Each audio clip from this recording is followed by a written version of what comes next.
Hello, j'espère que vous allez bien. Je reviens en vidéo pour traiter un sujet d'un poste pour lequel on m'a demandé des précisions.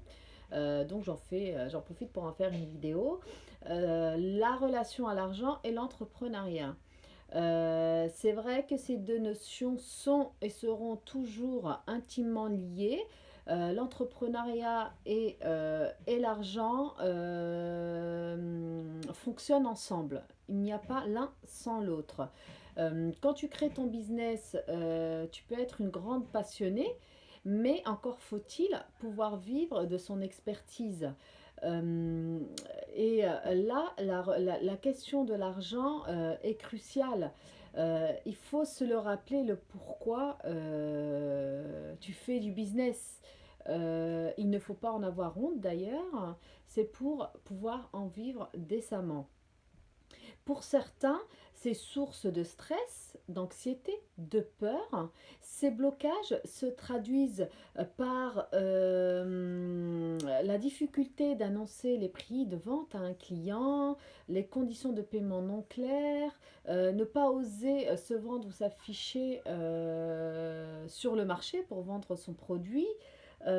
Proposer systématiquement des remises avant même que les clients ne parlent, relancer le client, ne pas oser relancer les clients quand il y a des retards de paiement, voire même tout le temps être à découvert dans le rouge alors que l'argent rentre. Donc ici, je te livre quelques astuces pour t'aider à retirer ces blocages qui en réalité n'ont pas lieu d'être. Déjà, avant de traiter cela, j'ai envie de dire que de parler d'argent, c'est ici en France, c'est culturel, hein, c'est mal vu, on a du mal, c'est encore tabou. D'ailleurs, je t'invite à aller voir mes précédentes vidéos sur ce sujet. Non seulement, mais le deuxième point qui est important, c'est avant tout commencement d'un business, il faut déjà avoir une bonne gestion des finances personnelles. Parce que tout simplement que ton business sera le reflet de tes finances personnelles. Quand celles-ci, elles sont bonnes, quand tu arrives à gérer ton budget familial, ton budget personnel, il en sera de temps pour ton business. Même si bien sûr dans le business il y a quelques notions à connaître hein, de comptabilité, de finance, de fiscalité, mais déjà si tu es au top dans ton business, dans tes finances personnelles, bah, tes finances professionnelles également en découleront ou seront autant. Donc ma première astuce, c'est de se rappeler de son pourquoi. Quand tu lances ton business, j'ai envie de dire que tu as ton idée. Tu as ton idée de départ. Si tu lances ton business parce que tu as besoin d'argent, tu as un souci financier ou que tu as envie de faire l'argent beaucoup et vite, bah, ça va se ressentir, cette énergie-là se ressentira par ton client.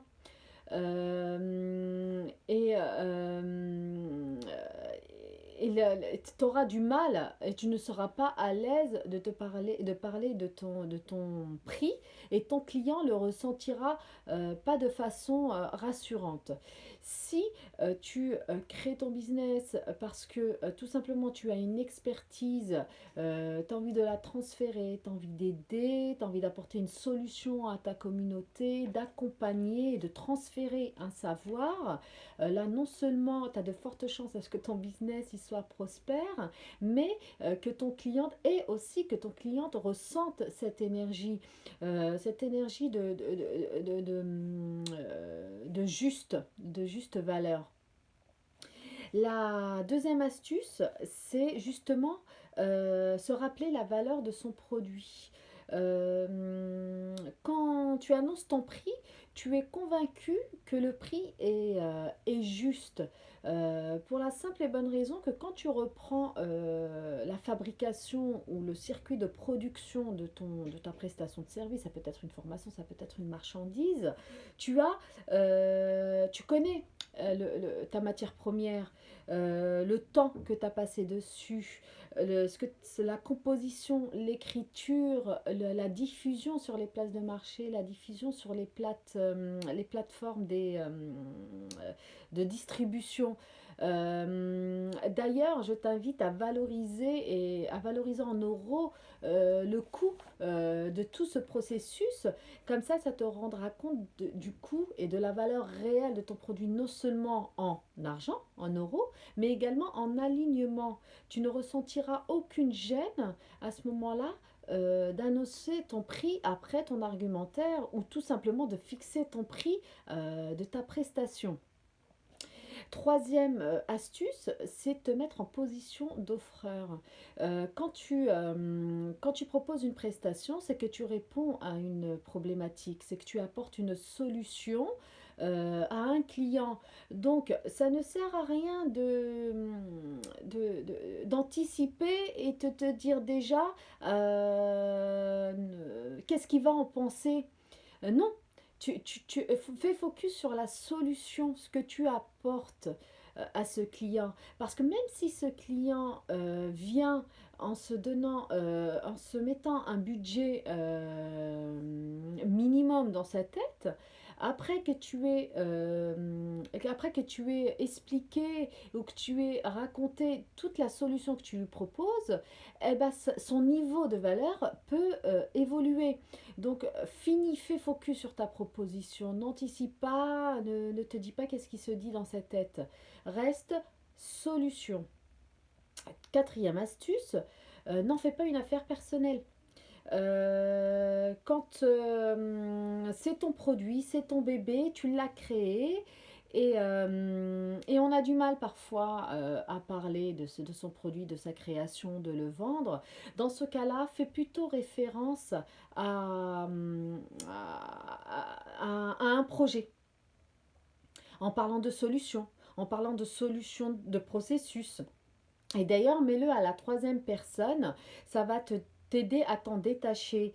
Et quand tu arriveras à l'annonce du prix pour ton client, bah, parle plutôt d'investissement.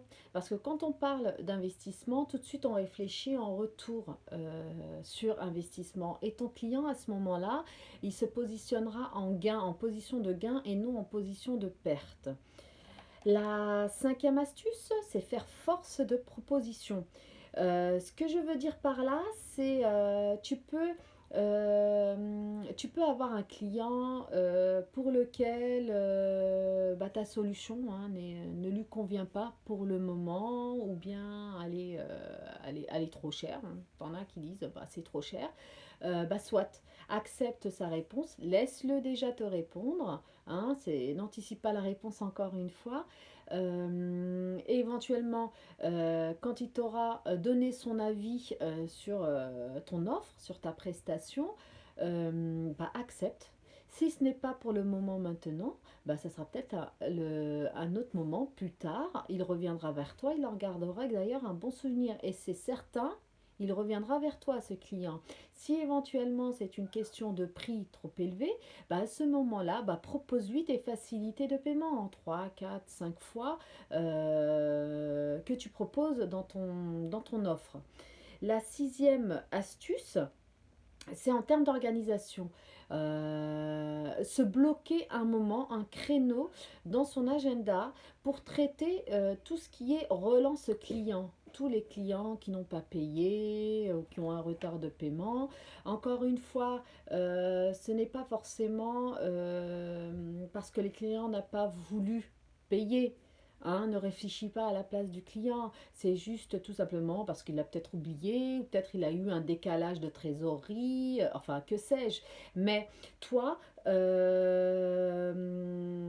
le téléphone, contacte ton client et mets-toi toujours en position de solution. Ce n'est jamais un problème. Il y a toujours des solutions. Et en discutant, vous finirez par trouver une solution à cette problématique de paiement, de règlement.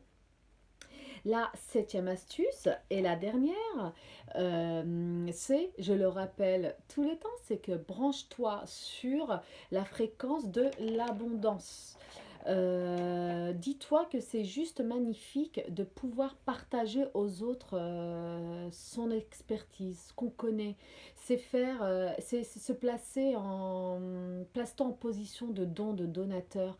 Je trouve qu'il n'y a pas plus beau de transférer un savoir à quelqu'un. Donc rien que ça, rien que là, l'effet de retour de karma, l'effet de la loi de l'attraction agit et tout reviendra fois plus sur toi. Et surtout, pratique la gratitude. Remercie, félicite, célèbre la démarche de tes clients. C'est très important aussi.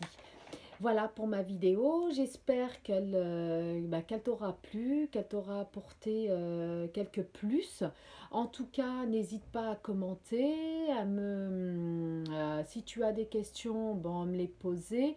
Je me ferai le plaisir d'y répondre naturellement. Et je te dis merci, au revoir et à très bientôt.